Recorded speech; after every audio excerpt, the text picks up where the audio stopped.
said before, we'll discuss how to calculate GDP using the value-added approach this time. The value-added approach adds up the total values in the resident producing units needed for all goods or services to calculate the GDP. Let's use the following supply chain as an example. Let's say there are 3 resident producing units in a pastry supply chain: an agriculture producer, a flour supplier, and a baker. The pastries, or the final products, could only be sold to customers after going through all these resident producing units. The agricultural producer is in charge of growing wheat. He produced $1,000 worth of wheat this year and sold the wheat to the flour supplier. Assuming that the agricultural producer did not involve any other producing units, his contribution to GDP should be $1,000, the same as the total value of his products. The flour supplier would turn the wheat he bought into flour and sold the flour to the baker for $1,300. In this case, the flour supplier's contribution to GDP can be calculated by deducting the value of wheat he bought, which is $1,000, from the total value of flour he sold, which is $1,300. Therefore, his contribution equals to $300.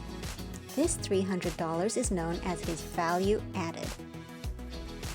At the end, the baker used the flour he bought to make a cake which could be sold to his customers at $2,000. Using the same formula, we can find out the value added of the baker is the $2,000 cake he made minus the $1,300 of flour he bought, which equals to $700. The agricultural producer has a value added of $1,000.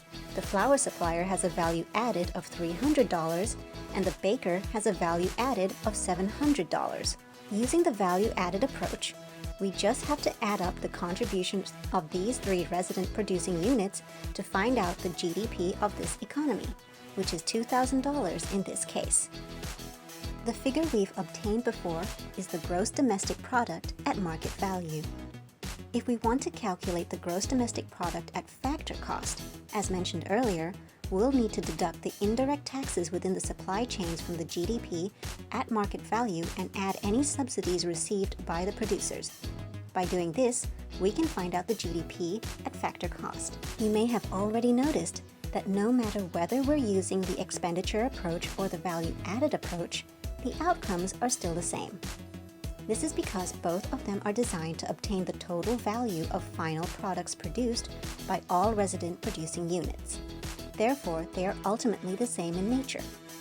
In the next video, we'll introduce what nominal GDP and real GDP are. See you next time!